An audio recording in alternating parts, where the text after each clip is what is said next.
प्यारे विद्यार्थियों, आशा करता हूं कि आप सभी लोग अच्छे होंगे और आपने जो मॉडल पेपर्स जो अपलोड किए जा रहे हैं इन सभी को अच्छे तरीके से तैयार कर लिया होगा और नहीं किया है तो तैयार कर रहे होंगे। मैथ्स का आपका मॉडल पेपर जो 2023 के लिए जारी किया गया था बोर्ड के द्वारा, ये सॉल्व कर दिया गया है। यहाँ पर आप देख सकते हैं मैथ्स का है। इसके नीचे ये इंग्लिश वाला है, इसको भी सॉल्यूशन करा दिया गया है। हिंदी सॉल्यूशन करा दिया गया है, ड्राइंग सॉल्यूशन करा दिया गया है। सोशल साइंस हिंदी और इंग्लिश वर्जन में आप देखेंगे सारे सब्जेक्ट्स आपके हिंदी प्लस इंग्लिश वर्जन में अवेलेबल कराए जा रहे हैं। तो बिल्कुल तैयार रहिए और पूरे क्वेश्चंस आपको हिंदी प्लस इंग्लिश वर्जन में मिलेंगे और आपका साइंस भी इसके बाद में आने वाला है। तो इस तरह से आपके सभी सब्जेक्ट्स को कंप्लीट कराया जा रहा है। टेंशन फ्री रहिए और दोस्तों के साथ शेयर करिए। कोई भी दिक्कत होती है तो कमेंट करना ना भूलें। पहले क्वेश्चन से स्टार्ट करते हैं। यहाँ पहला क्वेश्चन है, when was the meeting of the status general held. Status general का जो मीटिंग हेल्ड किया गया था वो किया गया था 5 मई 1789। यहाँ पे ऑप्शन ही नहीं है यहाँ पर, तो हमने इस ऑप्शन को अलग से लिख दिया है। इस ऑप्शन को आप देख सकते हैं, 5 मई 1789। ठीक है, ये होगा स्टेटस जनरल का अधिवेशन कब हुआ, तो 5 मई 1789 को। इसके बाद में आते हैं नेक्स्ट क्वेश्चन की तरफ।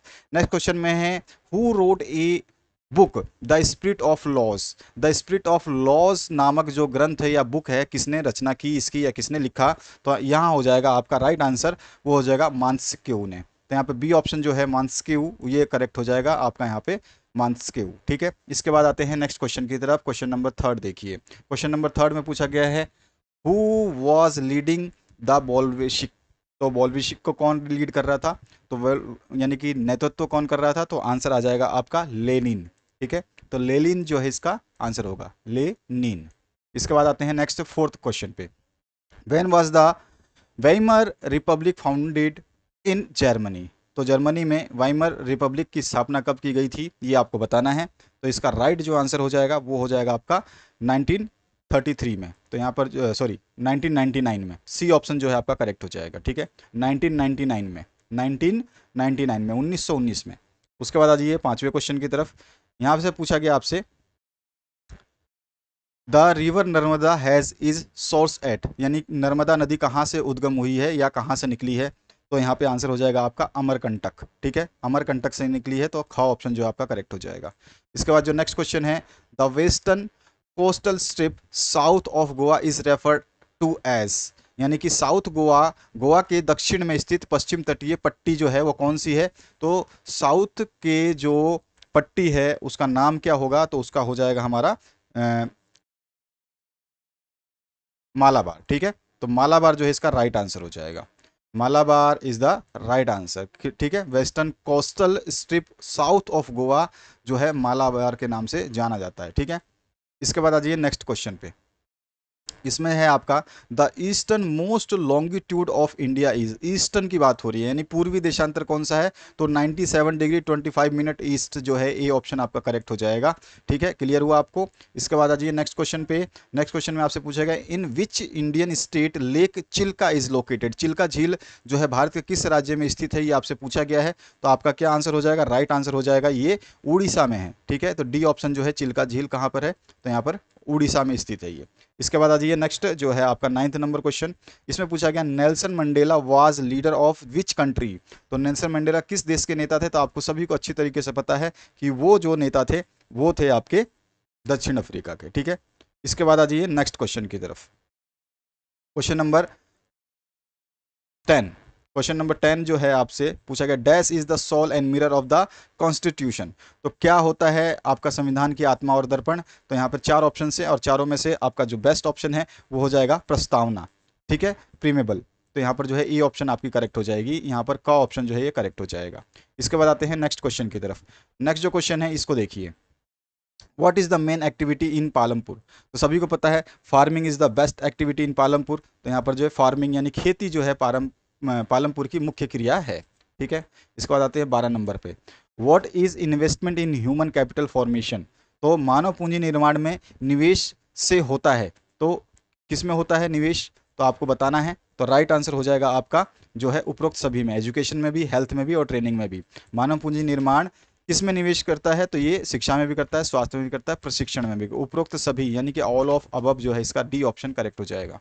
इसके बाद आपका नेक्स्ट जो क्वेश्चन है 13 number, Bhopal gas tragedy occurred in the year. तो ये 1984 में ऑकर हुआ था, यानी 1984 में बहुत बड़ा ये ट्रेजिडी थी जिसमें लाखों लोग सोते हुए मारे गए थे, भोपाल गैस त्रासदी। ठीक है, बहुत अच्छा इसका सिनेरियो है। अगर आप इस वीडियो को देखेंगे तो आपको बहुत कुछ सीखने को मिलेगा कि एक्सीडेंट कब होता है, और एक्सीडेंट का कोई भी समय नहीं होता, और कहते हैं कि एक्सीडेंट जो है पहले से ही नियोजित होता है, यानी पहले से ही किया गया जो आपकी गलतियां हैं उसी के कारण जो है एक्सीडेंट होते हैं। 14 नंबर क्वेश्चन देखिए, which state was most affected by tsunami waves in 2004। तो विच स्टेट था वो, तो तमिलनाडु। ठीक है, कौन सा राज्य 2004 में सुनामी लहरों से सबसे ज़्यादा प्रभावित हुआ था, तो वो था तमिलनाडु। ग ऑप्शन जो है आपका करेक्ट हो जाएगा। इसके बाद 15 नंबर एमसीक्यू पे आ गए हैं, prime ministers employment scheme implemented in the year. तो ये प्राइम मिनिस्टर एम्प्लॉयमेंट स्कीम जो है ये इम्प्लीमेंट किया था 1993 में, तो बी ऑप्शन जो है आपका करेक्ट हो जाएगा इसमें। ठीक है, 1993 प्रधानमंत्री रोजगार योजना जो है 1993 में लागू की गई। इसके बाद आते हैं नेक्स्ट क्वेश्चन की तरफ। तो नेक्स्ट क्वेश्चन देखिए, यहाँ पर मैचिंग के हैं आपके, कॉलम ए से कॉलम बी को मैच करना था। National anthem of France, France का राष्ट्रीय गान आपको बताना है, तो वो होता है आपका मार्सिले। तो यहाँ पर जो है मार्सिले पे ऑप्शन पे हमने इसको मिला रखा है, आप देख सकते हैं यहाँ से जो है ऑप्शन को इस तरह से मिलाया गया है। ठीक है, मार्सिले को। इसके बाद जो दूसरा ऑप्शन है आपसे क्या पूछा गया है, लार्जेस्ट रिवर बेसिन। तो सबसे बड़ी नदी की द्रोणी कौन सी है, तो आपका हो जाएगा गंगा। तो यहाँ पर जो है गंगा पे हमने इसको मिला दिया। इसके बाद में आपका नेक्स्ट जो है इसमें एवेलेंचे जो है यानी कि हिमसंकलन जो होता है ये कैसे होता है, तो ये होता है हमारा नेचुरल, तो इसको नेचुरल डिजास्टर से मिला देंगे। National rural guarantee act, NREGA, NREGA act जो है इसको आपको मिलाना है, तो ये हो जाएगा 2007 से। ठीक है, इसके बाद आ जाइए नेक्स्ट क्वेश्चन पे, पीपल्स रूल्स जो है इसको हम बोलते हैं डेमोक्रेसी। तो यहाँ पर है आपका ये वाला ऑप्शन। तो इस तरह से आपको मैच कर देना है। हिंदी में आप देख सकते हैं फ्रांस का राष्ट्रीय गान जो है मार्सिले हो। ठीक है, इसको आपको मैच करना है, जो मैं बता देता हूँ, फ्रांस का राष्ट्रीय गान को मार्सिले से मैच कर देंगे। सबसे बड़ी नदी द्रोणी जो है वो आपकी हो जाएगी गंगा। इसके बाद में हिमस्खलन जो होता है ये प्राकृतिक आपदाओं में गिनी जाती है, क्योंकि इसको कोई गिराने नहीं जाता, ये ऑटोमेटिकली धीरे धीरे पिघल के या फिर अचानक से जो प्लेट्स सरकती हैं उसकी वजह से होता है। प्लेट्स जो धरती के नीचे प्लेट्स हैं बहुत सारी, उनमें से कोई अगर इधर उधर सरकती है तो आपको पता भी नहीं चलेगा और इनमें हलचल देखी जा सकती है। राष्ट्रीय ग्रामीण अभियान अधिनियम जो है ये 2007 में लागू किया गया था, और जनता का शासन जो है लोकतंत्र में देखा जाता है। इसके बाद आ जाइए पार्ट बी में। पार्ट बी में आपसे जो क्वेश्चन पूछा गया है इसकी तरफ हम मूव करते हैं। इसमें पूछा क्या गया है आपसे, ये चीज़ इंपॉर्टेंट रहेगी। तो यहाँ पूछा गया है भाबर क्या है। तो भाबर जो है नदियां और पर्वतों से नीचे उतरते समय शिवालिक की ढाल पर 8 से 16 किलोमीटर चौड़ी पट्टी में गुटिका का निरीक्षण करती है, इसे ही भाबर के नाम से जाना जाता है। Bhabar is the part of the northern plains where the rivers after descending from the mountains deposits pebbles. It is a narrow belt having a width of about 8 to 16 kilometre and laying parallel to the slope and Shivaliks. ठीक है, आप इस तरह से आप English में लिख सकते हैं, हिंदी में आप इतना सा लिख देंगे तो भी आपका काम चल जाएगा। इसके बाद आते हैं नेक्स्ट क्वेश्चन पे। नेक्स्ट क्वेश्चन में आपसे क्या पूछा गया है, कि पूछा जा रहा है आपसे व्हाई डिड तास्ट्रेट ऑटोक्रेसी कोलैप्स्ड। तो 1917 में जार का शासन क्यों खत्म हुआ। यहाँ पर देखिए ऊपर जो है 1917 नहीं दिया गया है, तो उसके लिए आपको घबराने की ज़रूरत नहीं है। तो यहाँ पर जो है इसके 3 रीजंस थे। पहला रीज़न था, जो ये आपका पहला रीज़न देख रहे हैं इसमें था आपका कि रूस में औद्योगिक श्रमिकों को बहुत ही कम मजदूरी मिली थी। और दूसरा रीज़न जो है आप बता सकते हैं कि उनके पास बहुत लंबे काम के समय होते थे, कभी कभी तो उनको 15 घंटे भी काम करने पड़ते थे। और तीसरा रीज़न आप बता सकते थे कि इसमें बड़ी संख्या में श्रमिक जो बेरोजगार थे इस वजह से। ठीक है, ख़त्म हो गया ये शासन। तो ये आपका आंसर हो गया। इसके बाद आते हैं next, what is a disaster. आपदा क्या होती है, आप सभी को पता है आपदा क्या होती है, बहुत ही सिंपल सा है, हर साल आती है कहीं ना कहीं, कभी उड़ीसा में, कभी कर्नाटका में, कभी आपके वेस्ट बंगाल में। तो disaster is defined as the distortion on a massive scale either natural or man made occurring in the short or long period of time. एक आपदा को बड़े पैमाने पर एक व्यवधान के रूप में परिभाषित किया जाता है, चाहे वो प्राकृतिक हो या मानव निर्मित। ये आपदा कभी भी आ सकती है, और ये कम अवधि की भी हो सकती है और लंबी अवधि की भी हो सकती है। अगला पार्ट जो है आपका एक्सप्लेन करना है difference between the economic and non economic activities.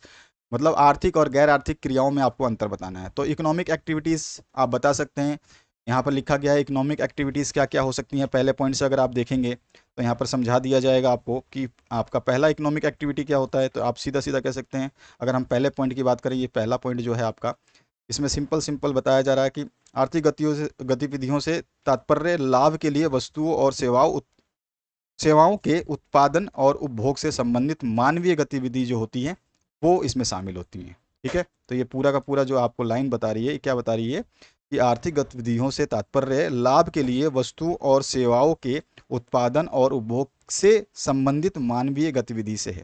ठीक है, इसका हिंदी में आंसर लिखा हुआ है, मैं ऊपर हिंदी में आपको इंग्लिश वाला बता रहा हूँ।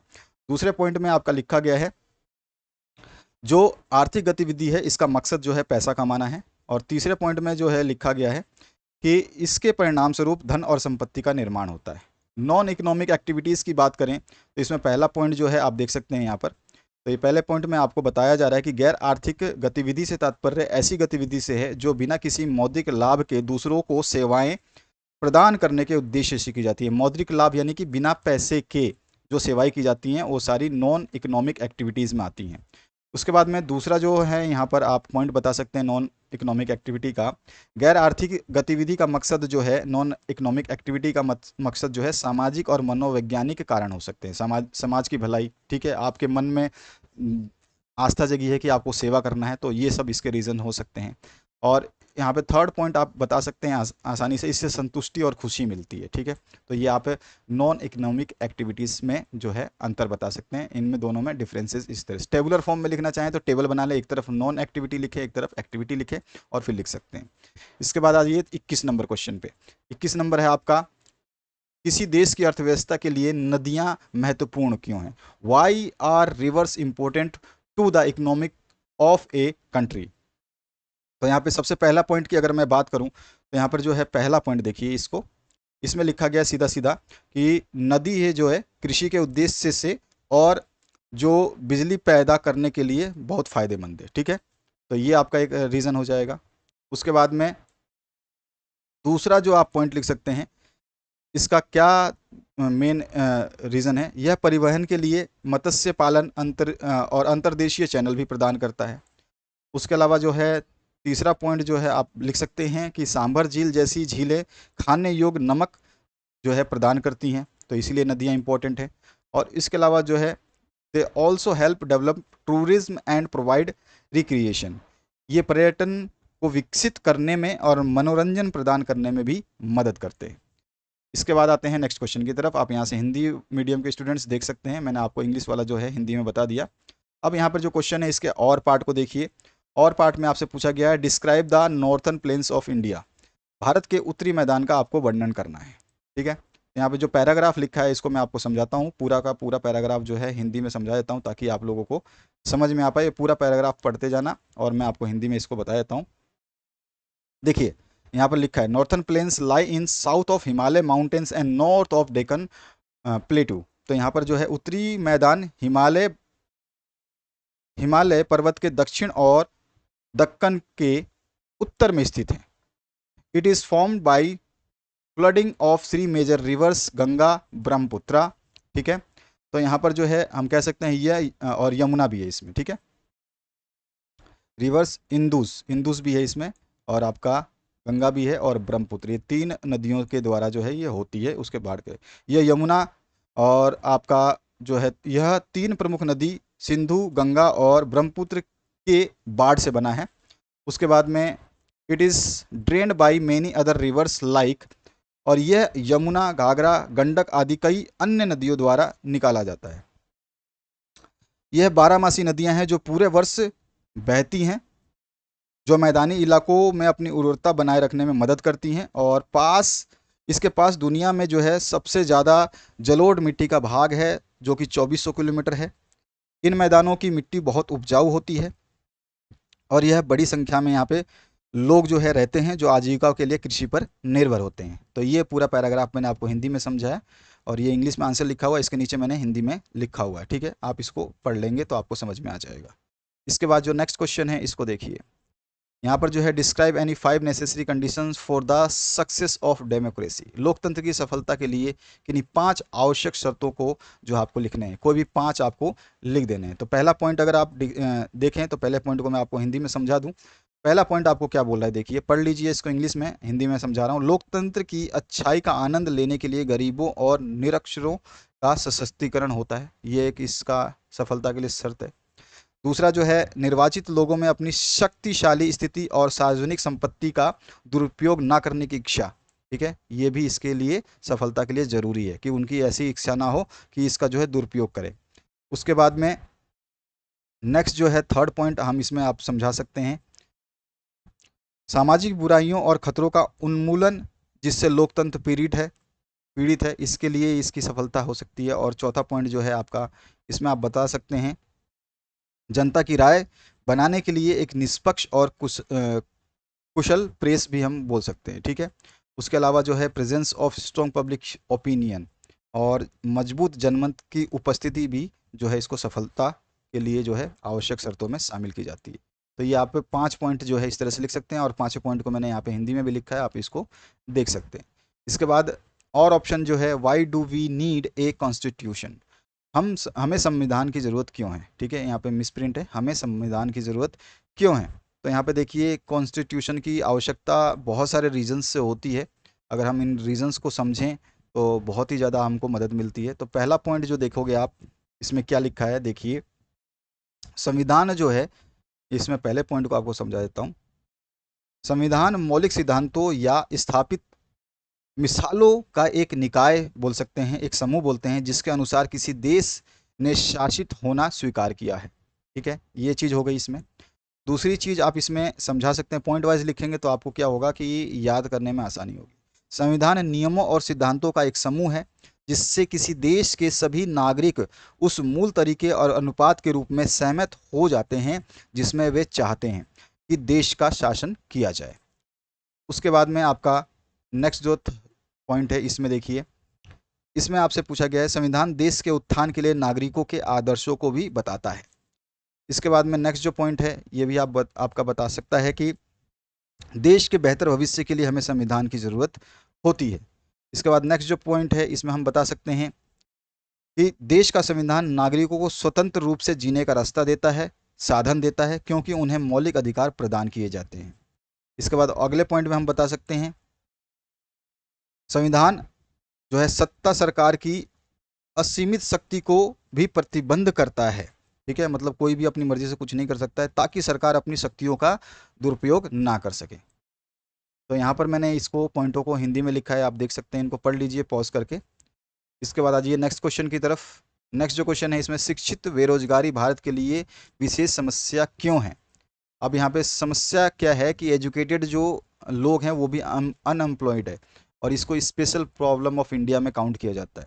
तो यही चीज़ पूछी गई है, why educated employment is a special problem for India, शिक्षित बेरोजगारी भारत के लिए एक विशेष समस्या क्यों है। अब यहाँ पे समझिए पहले पैराग्राफ से, और फिर मैं प्रॉब्लम्स को बताऊंगा कि क्यों है। पहले इसको समझिए, ये पैराग्राफ क्या लिखा है, ठीक है।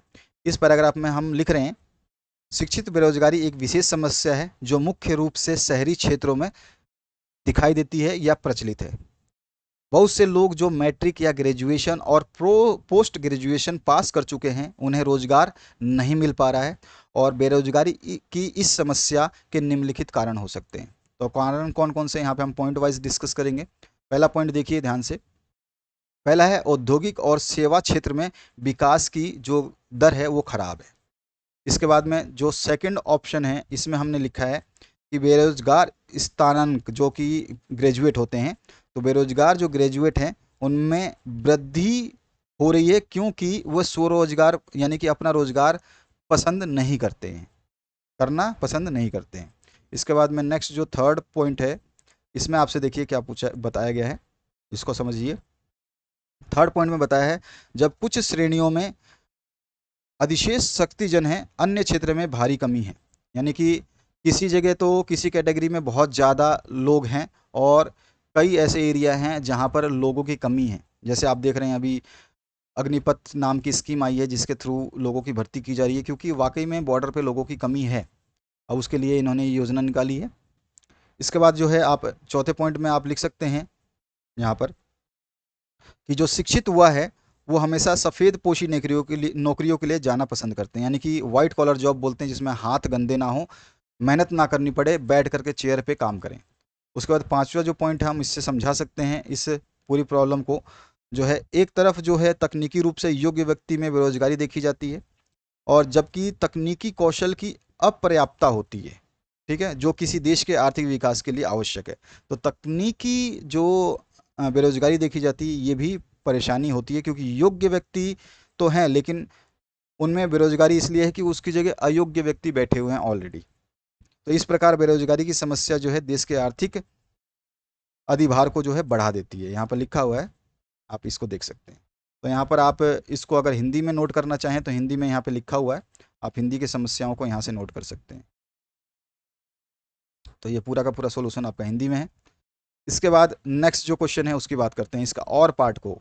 What is meant by production, explain the means of production, यानी उत्पादन से क्या अभिप्राय है और उत्पादन के साधनों की जो है व्याख्या आपको कर देनी है। तो उत्पादन के बहुत सारे साधन हैं, आप जानते हैं, उत्पादन का अर्थ भी आप जानते हैं। उत्पादन का अर्थ सीधा सीधा है सेवाएं प्रदान करना और जो है सामान बनाना। तो यहाँ पर सबसे पहले आप देखिए, प्रोडक्शन मीन्स मेकिंग गुड्स, ठीक है, and providing services. Making goods यानी कि सामान बनाना, और प्रोवाइडिंग सर्विसेज यानी जो है आप सेवाएं प्रदान करते हैं लोगों को, वही क्या होता है, प्रोडक्शन होता है, ठीक है ना। तो प्रोडक्शन वाला ये जो पैराग्राफ है इसको मैं समझा देता हूँ। उत्पादन का अर्थ है सामान बनाना या लोगों के लिए सेवाएं प्रदान करना। लोगों को अपने अस्तित्व के लिए वस्तुओं की आवश्यकता होती है, इसलिए उद्यमी उद्यमी जो बिजनेस चलाता है उसको बोलते हैं उद्यमी, इंग्लिश में बोलते हैं एंटरप्रेन्योर। तो इसलिए उद्यमी उन वस्तुओं का उत्पादन करने के लिए जो है भूमि, श्रम, पूंजी का उपयोग करता है जिनकी लोगों को आवश्यकता होती है और वे चाहते हैं। वस्तु वस्तुओं का उत्पादन लोगों की आय के अनुसार किया जाता है, यानी कि जैसा लोग है उसके हिसाब से वस्तु मिलेगी। ऐसा नहीं है कि 2000 का सामान लेना है, आपको 2000 का पर्स लेना है तो लेना ही है, वहाँ पे आपका 20 रुपये का, 50 रुपये का जो पर्स होते हैं वो भी होते हैं। तो वस्तुओं का उत्पादन जो है लोगों की आय के अनुसार किया जाता है, और भूमि पर लगान का भुगतान किया जाता है। जैसे भी भूमि रेंट पे दी जाती है तो उसको उस पर लगान का मतलब वो रेंट पे दी जा रही है, पेड की जा रही है, तो उस पर लगान या फिर किराया वसूला जाता है। और उत्पादन प्रक्रिया में योगदान के लिए श्रमिकों को मजदूरी का भी भुगतान किया जाता है, ठीक है। तो ये प्रोडक्शन का मीनिंग हो गया। आप चाहें तो इसमें केवल एक लाइन से भी समझा सकते हैं, प्रोडक्शन मीन्स मेकिंग गुड्स और प्रोवाइडिंग सर्विसेज फॉर पीपल, ठीक है। ये 3 नंबर का मार्क्स है, तो आप पहले ये बताओगे और फिर ये उत्पादन के साधनों की व्याख्या हम कर देंगे, ठीक है। तो यहाँ पर जो है इसमें आपको ज़्यादा नहीं लिखना है, प्रोडक्शन मीन्स क्या होता है यह बस आप एक लाइन लिखेंगे, उससे काम हो जाएगा। अब इसके बाद में जो है आप उत्पादन के साधनों की व्याख्या करना चाहते हैं, तो उसमें एक लैंड आता है, एक लेबर आता है, एक कैपिटल आता है, एक ऑर्गेनाइजेशन आता है और एक एंटरप्राइज और करेज आता है। तो इसमें सबसे पहला लैंड की बात करें जिसमें भूमि आती है, तो यह उत्पादन का जो है बहुत ही महत्वपूर्ण साधन है, ठीक है। और महत्वपूर्ण तो है लेकिन क्या है, ये एक निष्क्रिय साधन है, मतलब इसको हमें सक्रिय बनाना पड़ता है। दूसरा जो है आपका लेबर, लेबर जिसका मतलब है श्रम। तो श्रम जो है उत्पादन का दूसरा सर्वाधिक महत्वपूर्ण एवं सक्रिय साधन है। इसका महत्व इसलिए अधिक होता है क्योंकि समस्त आर्थिक क्रियाओं का जो आदि और अंत, यानी कि स्टार्टिंग और एंड जो है ये श्रम ही है। अगर लेबर नहीं है तो कोई भी आर्थिक क्रियाएं हो नहीं सकती है। उसके बाद एक कैपिटल की बात करते हैं।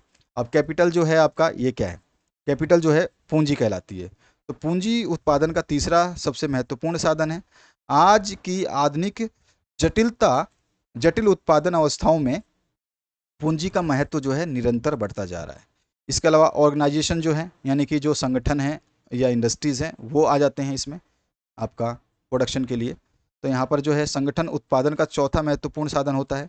संगठन वह विशिष्ट श्रम है या वो कड़ी है जो उत्पादन के साधनों, यानी कि श्रम जो है आपका स्टार्टिंग का श्रम, दूसरा जो है आपका भूमि जो है स्टार्टिंग का भूमि, उसके बाद में श्रम और पूंजी को एकत्रित करके उनमें जो है आदर्शम समन्वय स्थापित करता है या फिर उनको कोऑर्डिनेट करता है। उसके बाद पांचवा जो आ जाता है आपका पॉइंट, इसको देखिए। तो पांचवें पॉइंट में आपसे क्या बताया गया है कि इसको बोलते हैं हम एंटरप्राइज और करेज, यानी कि उद्यम या साहस, जो कि एंटरप्रेन्योर होता है जो आप और मैं हो सकते हैं। तो आधुनिक उत्पादन प्रक्रिया में अनेक जटिलताओं के कारण जो है जोखिम में वृद्धि हो जाती है। जो व्यक्ति इन जोखिमों का वहन करता है वही जो है उद्यमी या साहसी या एंटरप्रेन्योर कहलाता है। ठीक है, तो ये आपके 5 जो है वो थे जिसको हमने समझाया। उत्पादन से क्या अभिप्राय है, तो आप उत्पादन से अभिप्राय में केवल एक लाइन भी लिख देंगे तो आपका काम हो जाएगा, लेकिन जो उत्पादन के साधन हैं इनकी व्याख्या करेंगे तब जाके आपको 3 नंबर टोटल मिलेंगे। तो इन उत्पादन के ये 5 पॉइंट्स जरूर लिख देना। ठीक है, आप भले ही ज़्यादा डिस्क्राइब ना करें, एक एक लाइन डिस्क्राइब करें तो आपको पूरे मार्क्स मिल जाएंगे। यहाँ पर हिंदी में इसका सोल्यूशन दिया गया है, आप हिंदी में इसको नोट कर सकते हैं, समझ सकते हैं। यहाँ पर भी आप चाहें तो केवल एक ही लाइन लिख सकते हैं इस वाले को। ठीक है, बाकी ये सब चीज़ें केवल समझाने के लिए थोड़ा सा दिया गया है, ऐसा नहीं है कि आप इनको लिखें, अगर लिखना चाहते हैं तो लिख सकते हैं, कोई इशू नहीं है। और ये है उत्पादन के साधनों को निम्नलिखित 5 भागों में बांटा गया, और साधन कौन कौन से हो सकते हैं, भूमि हो सकता है, श्रम हो सकता है, पूंजी हो सकती है, संगठन है, और उद्यम और साहस है। इसके बाद में यहाँ पर जो नेक्स्ट क्वेश्चन है, भारत प्रभुत्व संपन्न समाजवादी धर्मनिरपेक्ष लोकतंत्रीय गणराज्य है, व्याख्या करनी है। यानी कि भारत में देखिए प्रभुत्व संपन्न भी है, समाजवादी भी है, धर्मनिरपेक्ष भी है और लोकतंत्रीय गणराज्य भी है। इसकी व्याख्या करनी है। इंडिया इज ए यहाँ पर sovereign socialist secular democratic republic explain. तो यहाँ पर जो है हमने इसको एक्सप्लेन किया है पॉइंट वाइज। तो यहाँ पर देखिए सबसे पहला पॉइंट जो है इसको मैं समझाता हूँ आपको, इस पहले पॉइंट से आपको समझ में आएगा कि हमें लिखना क्या है।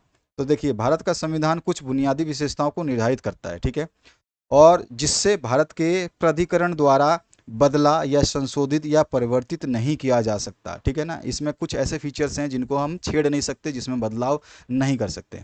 इसके बाद जो सेकंड पॉइंट है वो देखिए, सेकंड पॉइंट में आपसे बताया जा रहा है संविधान भारत को संप्रभु समाजवादी धर्मनिरपेक्ष और लोकतांत्रिक गणराज्य घोषित करता है। इसके बाद में थर्ड जो पॉइंट है इसको देखिए, इसमें क्या बताया गया आपसे, इसमें बताया गया है कि भारत जो है संप्रभु है क्योंकि यह किसी भी विदेशी नियंत्रण से स्वतंत्र है। यहाँ पर कोई भी विदेशी हस्तक्षेप नहीं है। यह समाजवादी है क्योंकि इसका उद्देश्य सामाजिक और आर्थिक समानता दोनों है।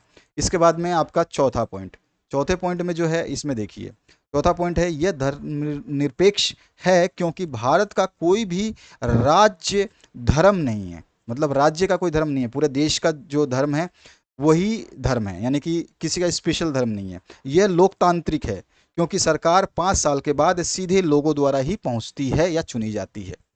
उसके बाद पांचवा जो पॉइंट है इसके द्वारा हम समझा सकते हैं, यह एक गणतंत्र है क्योंकि राज्य का मुखिया भी लोकसभा और राज्यसभा के सदस्यों द्वारा 5 साल की निश्चित अवधि के लिए ही चुना जाता है। ठीक है, तो ये रिपब्लिक है। तो इस तरह से हम ये 5 पॉइंटों से समझा सकते हैं। आप पांचों पॉइंटों को इन हिंदी यहाँ पे मैंने लिखा हुआ है, हिंदी को आप जो बच्चे हिंदी मीडियम से वो इसको देख सकते हैं। उसके बाद में यहाँ पर जो है आपका और part, what is the difference between disguised and seasonal unemployment. अब दो है, एक प्रच्छन्न बेरोजगारी और एक आपकी मौसमी बेरोजगारी। तो इन दोनों से आपको बताना है कि अंतर क्या है। तो अंतर बहुत छोटा सा है, आप चाहें तो थोड़ा सा अपने आप को केस स्टडी करके भी समझा सकते हैं। चलिए मैं आप 3 पॉइंट यहाँ पे बता देता हूँ। इसमें 3 पॉइंट में प्रच्छन्न बेरोजगारी की पहले बात करते हैं। प्रच्छन्न बेरोजगारी में पहले पॉइंट को समझिए। पहले पॉइंट में है प्रच्छन्न बेरोजगारी के मामले में जो लोग जो हैं वो लगता है कि कार्य कर रहे हैं, ठीक है, यानी कार्यरत प्रतीत होते हैं। और जो दूसरा पॉइंट है इसमें जो है सिंपल सा है, उनके पास कृषि का भूखंड होता है जिसमें उनको काम मिलता है। इसके बाद तीसरा जो पॉइंट है इसको देखिए, तीसरे पॉइंट में बताया गया है कि ये आमतौर पर कृषि गतिविधियों में लगे परिवारों के सदस्यों के बीच ही होता है, प्रच्छन्न बेरोजगारी। ठीक है, अब आते हैं हम सीजनल अनएम्प्लॉयमेंट में, जो कि मौसमी बेरोजगारी है। तो इसमें आप देखिए मौसमी बेरोजगारी में पहला ऑप्शन जो है उसको समझिए। तो मौसमी बेरोजगारी तभी होती है जब साल के कुछ महीनों के दौरान लोग जो है क्या नहीं करते हैं, नौकरी नहीं कर पाते हैं या उनको काम नहीं मिल पाता है। दूसरा जो इसमें पार्ट है इसमें देखिए, इसमें क्या है कि कृषि पर निर्भर लोगों को आमतौर पर इस तरह की समस्या का सामना करना पड़ता है, क्योंकि एक बार जब खेत बो दिया तो जब तक वो पकेगा नहीं तो तब तक तो वेट करना पड़ेगा। और इसके बाद में है आपका थर्ड पॉइंट। तो थर्ड पॉइंट में आपका सिंपल सिंपल बोल सकते हैं, कुछ व्यस्त मौसम होते हैं जब बुआई, कटाई, निराई और थ्रेसिंग की जाती है। तो ये जो है आपका सीजनल बेरोजगारी में जो है आता है। तो इस तरह से आप 3-3 पॉइंट से अंतर बता सकते हैं। प्रच्छन्न बेरोजगारी के बारे में यहाँ पे लिखा हुआ है और उसके बाद में मौसमी बेरोजगारी के बारे में यहाँ पे लिखा हुआ है। अगला जो क्वेश्चन है उसको देखिए, यहाँ पे 25वां जो क्वेश्चन है, what are the peculiar features of Nazi thinking. ठीक है, नाथसी सोच के खास पहलू कौन कौन से थे यहाँ पर आपको बताने हैं। तो बहुत सारे पहलू थे, इन पहलुओं को हम डिस्कस करते हैं। पहले पहलू से स्टार्ट करते हैं और पहला जो विशेषता है उसकी हम बात करते हैं। खास पहलू यानी विशेषताएं हम यहाँ पे डिस्कस करने वाले हैं। तो सबसे पहला पॉइंट अगर हम देखें यहाँ पर, तो पहले पॉइंट में देखिए लिखा गया है, नाजी एक व्यक्ति, एक साम्राज्य और एक नेता के विचार में विश्वास करते थे। ठीक है, ये इसकी विशेषता थी। दूसरा जो है, यहाँ पर आ जाइए, दूसरा पॉइंट देखिए, दूसरे पॉइंट में इसने अन्य दलों को बर्दाश्त नहीं किया। जो नाजी दल था इसने अन्य दलों को बर्दाश्त नहीं किया, अन्य सभी संगठनों और पार्टियों को कुचलने की कोशिश की और जर्मनी से समाजवाद, साम्यवाद और लोकतंत्र को हटाना चाहा। इसके बाद में थर्ड जो पॉइंट है, इसकी विशेषताएं बता रहे हैं हम। इसके बाद जो नेक्स्ट क्वेश्चन है उसको देखिए, यहाँ पर क्या बोल रहा है आपसे, नाजीवाद के अनुसार लोगों के बीच कोई समानता नहीं थी। इस दृष्टि से नीली आंखों वाले नार्डिक जर्मन आर्य सबसे ऊपर थे, जबकि यहूदी सबसे निचले पायदान पे रखे गए थे। इसके बाद आ जाइए नेक्स्ट क्वेश्चन पे, मतलब नेक्स्ट पार्ट पे। नेक्स्ट पार्ट में आपसे बताया क्या जा रहा है, इसको समझिए। इसमें बताया जा रहा है, यह प्रचारित किया गया कि जर्मनों की आर्थिक दुर्दशा के लिए ये यहूदी जो है वो जिम्मेदार है। नाजियों ने मतलब ये फैलाया था। उसके बाद में नेक्स्ट जो 5वां पॉइंट है इसको देखिए, समझ में आएगा आपको। नाजियों ने युद्ध का प्रचार किया और आक्रमण का ही महामंडन किया या महिमंडन किया। ठीक है ना, एग्रेशन दिखाया उसको।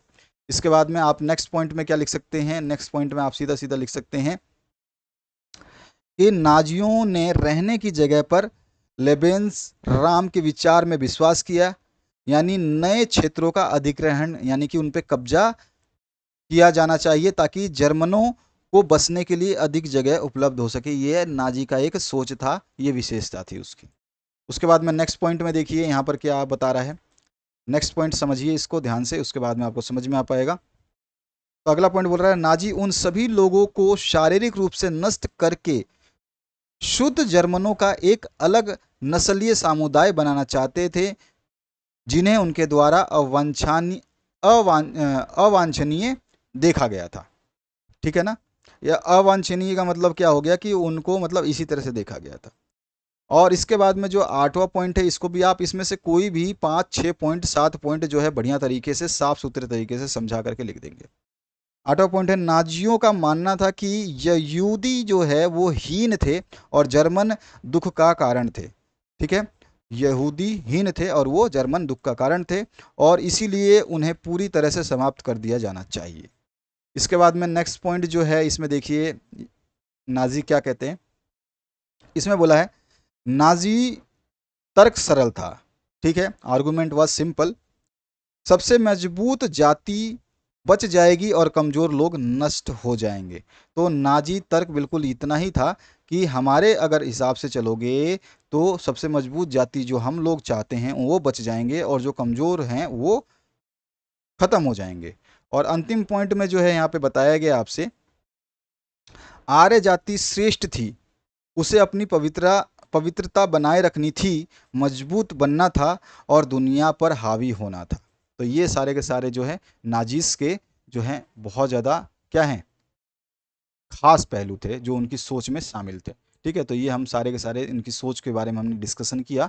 और यहाँ पर आप इसको हिंदी में देखना चाहें तो इन पॉइंटों को हिंदी में पढ़ लीजिए पॉज करके, और इसके बाद में और भी नीचे पॉइंट हैं उनको भी आप हिंदी में पढ़ सकते हैं।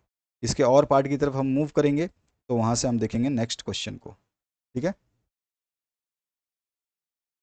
अब देखिए इसका और पार्ट। इसके और पार्ट में, explain the international consequences of the Russian revolution. रूसी क्रांति के अंतर्राष्ट्रीय परिणामों की विवेचना आपको करनी है। तो यहाँ पर जो है पहला पॉइंट अगर आप देखेंगे तो इसको हम देखते हैं। सबसे पहला है international consequences of Russian revolution were. रूसी क्रांति के अंतर्राष्ट्रीय परिणाम क्या थे, तो पहला पॉइंट में हम डिस्कस करते हैं। पहले पॉइंट में बोला गया, बोल्शेविक क्रांति ने पूरे विश्व में समाजवादी और कम्युनिस्ट विचारों के प्रसार में मदद की और कई यूरोपीय देशों में कम्युनिस्ट सरकारें स्थापित हो गईं। दूसरा जो पॉइंट है इसको आप समझिए। अधिकांश बोल्शेविक नेताओं का मानना था कि क्रांतियों की एक श्रृंखला रूस में क्रांति के साथ साथ दुनिया के अन्य देशों को भी प्रभावित करेंगी। यूएसएसआर के बाहर के कई गैर रूसी लोगों ने पूर्व के लोगों के सम्मेलन में भाग लिया और बोल्शेविक स्थापित कर्मिंटन प्रो बोल्शेविक पार्टियों समाजवादी पार्टियों का एक अंतर्राष्ट्रीय संघ जो है उसमें भी वो जो है क्या कर रहे हैं, उन्होंने भाग लिया था। ठीक है, इसके बाद में नेक्स्ट जो है यहाँ पर पॉइंट है, इसमें देखिए यहाँ पे बोला है बोल्शेविक सरकार ने सत्ता में आने के तुरंत बाद अपने सभी उपनिवेशों को आज़ादी दे दी और इस प्रकार नया सोवियत राज्य अधीनस्थ लोगों के मित्र के रूप में आगे आया और विभिन्न एशियाई और अफ्रीकी देशों के स्वतंत्रता आंदोलनों के लिए महान प्रेरणा का स्रोत जो है साबित हुआ। इसके बाद जो है हम लिख सकते हैं इसमें 20वीं शताब्दी के अंत तक एक समाजवादी देश के रूप में यूएसएसआर की अंतर्राष्ट्रीय प्रतिष्ठा में गिरावट आई। इसके माध्यम से ये माना गया कि समाजवादी आदर्शों को अभी भी अपने लोगों के बीच सम्मान प्राप्त है। तो ये जो है रूसी क्रांति के अंतर्राष्ट्रीय परिणाम हुए थे। सभी देख रहे हो सारे के सारे पॉइंट्स जो अंतर्राष्ट्रीय हैं और इनको मैंने हिंदी में यहाँ पे लिखा हुआ है, आप देख सकते हैं ये हिंदी में है सॉल्यूशन आपका। दूसरा है पार्ट यहाँ पर और यहाँ पर जो है तीसरा पार्ट है और उसके बाद में ये चौथा पार्ट है। ठीक है, अब मानचित्र कार्य को देखते हैं। सबसे पहला आपका जो मानचित्र है इसमें आपको चेन्नई, ताप्ती नदी, मालदीव, कंचनजुंगा और पश्चिमी घाट जो है आपको दिखाना है। तो देखिए कंचनजुंगा जो है आपका, अगर आप ध्यान से देते हैं तो कंचनजंगा आपको नाम याद होगा लेकिन ये कहाँ है याद नहीं होगा आपको। ये जो है आपका नेपाल वाला जो एरिया पड़ता है ये वाला यहाँ पे पड़ता है। ठीक है, तो ये आपका पॉइंट हो गया कंचनजंगा वाला। क्लियर हुआ? तो मैंने आपको दिखा दिया, इसको ध्यान रखना। ये जो लिखा हुआ है मैंने ये लिख दिया। अब दूसरा जो है कंचनजुंगा के बाद नीचे आते हैं। देखो कंचनजुंगा हमने कर लिया। अब हम नेक्स्ट दो देखते हैं यहाँ पे ताप्ती नदी। तो ताप्ती नदी आपको दिखानी है तो ताप्ती जो है यहाँ पर आ जाएगा आपका ये महाराष्ट्र के आसपास में। ठीक है, ये है महाराष्ट्र में इस जगह पे। इसके बाद में आपका नेक्स्ट जो है चेन्नई। चेन्नई नीचे की तरफ यहाँ पर इस पॉइंट पे है। ये छोटा सा पॉइंट जो है यहाँ चेन्नई है, यहाँ पे लिखा हुआ है। इसके बाद में आपको वेस्टर्न घाट बताना है। वेस्टर्न घाट और ईस्टर्न घाट दो हैं आपके। ठीक है, तो वेस्टर्न घाट ये पूरा का पूरा पड़ता है यहाँ से ये पूरा एरिया जो, अगर मैं इसको रफली ड्रॉ करूँ तो ये पूरा जो एरिया होता है ये यहाँ से लेकर यहाँ तक ये पूरा वेस्टर्न घाट में आ जाएगा और इधर सारा का सारा ये वाला एरिया जो है ये ईस्टर्न घाट में आता है। तो ये आपको थोड़ा सा ध्यान रखना है। ठीक है, वेस्टर्न पूछ ले, ईस्टर्न पूछ ले। और फिर आपसे पूछा गया है मालदीव्स। तो मालदीव जो है ये बिल्कुल इंडिया के नीचे जो नक्शा है आपका और इधर पूरा पानी पानी है, इसमें बीच में कहीं एक छोटा सा टापू है। जैसे मैं इस मानचित्र में बताऊं तो ये इंडिया है और यहाँ पे कहीं दूर इस जगह पे अगर मैं कुछ ड्रॉ करना चाहूँ तो यहाँ पर आपको बताया इस जगह पे छोटा सा एक मालदीव पड़ेगा। ठीक है, ये इंडिया का नक्शा है, ये आप देख रहे हैं ये इंडिया का नक्शा है। क्लियर हुआ? अब आ जाइए नेक्स्ट क्वेश्चन की तरफ। तो यहाँ पे हमने सारे पॉइंट्स देख लिए। हमने चेन्नई देख लिया, ताप्ती नदी देख ली, मालदीव देख ली, कंचनजुंगा देख लिया और पश्चिमी घाट देख लिया इस मानचित्र की सहायता से। ये रहा कंचनजुंगा जो कि आपके आउट ऑफ मैप पड़ता है, जो कि आपके नेपाल की तरफ एरिया जो है वहाँ पे पड़ जाता है। उसके बाद में आपका ताप्ती जो है ये महाराष्ट्र के पास में पड़ती है, महाराष्ट्र के अंदर है। वेस्टर्न घाट जो है यहाँ से ये पूरा का पूरा ये ऊपर से नीचे तक ये जहाँ तक मैं आपको एरो दिखा रहा हूँ ये पूरा का पूरा ये जो एरिया है जहाँ पे लिखा है वेस्टर्न घाट्स ये पूरा का पूरा है, ये वेस्टर्न घाट्स में आएगा। चेन्नई जो है यहाँ पर आता है, ये छोटा सा जो पॉइंट है ये चेन्नई का है। ठीक है, अब इसके बाद आते हैं हम नेक्स्ट पार्ट की तरफ। आपका मालदीव्स जो है ये नक्शे के नीचे श्रीलंका को क्रॉस करने के बाद में अलग ही थोड़ा सा नीचे पड़ता है, तो यहाँ जगह नहीं थी तो मालदीव्स मैंने लिख दिया। ये मालदीव्स इधर पानी के अंदर पड़ेगा छोटा सा टापू के। इसके बाद आ जाइए आपका जो नेक्स्ट पार्ट है हिस्ट्री का उसको देख लेते हैं। इसमें आपको वर्ल्ड मैप में जो है लोकेट करने हैं bay of Bengal, London, China, Black Sea और कनाडा। बंगाल की खाड़ी, लंदन, चीन, काला सागर और कनाडा। तो इस तरह से आपको मैप मिलेगा जो है वर्ल्ड का। इसमें कनाडा जो है वो आपको ये वाला पूरा एरिया जो कनाडा में आता है, ठीक है, कनाडा का ये वाला एरिया है, बस इतना जितना डब्बा में बना रहा हूँ इससे ज़्यादा कनाडा नीचे की तरफ नहीं है, ऊपर की तरफ ये कनाडा, ठीक है। तो यहाँ पर भी आप देखेंगे तो यहाँ पर ध्यान से देखोगे तो ये वाला पार्ट हो गया, ये वाला पार्ट, ये कनाडा है पूरा, ठीक है, इस तरफ ये वाला कनाडा। यहाँ पे मैंने ये इसलिए बनाया है कि थोड़ा सा आपको कहीं डाउट हो तो मैं दिखा दूँ। लंदन जो है आपका इस जगह पे पड़ता है, ये वाला जगह पे, ठीक है, लंदन यहाँ पे पड़ता है इस जगह पे। अगर आप यहाँ पे देखें इस मानचित्र में तो मैं बता दूं इस जगह पे लंदन जो है आपका पड़ेगा। क्लियर हुआ। अब इसके बाद में आपका नेक्स्ट जो पार्ट है ब्लैक सी। ब्लैक सी जो है आपका ये रहा।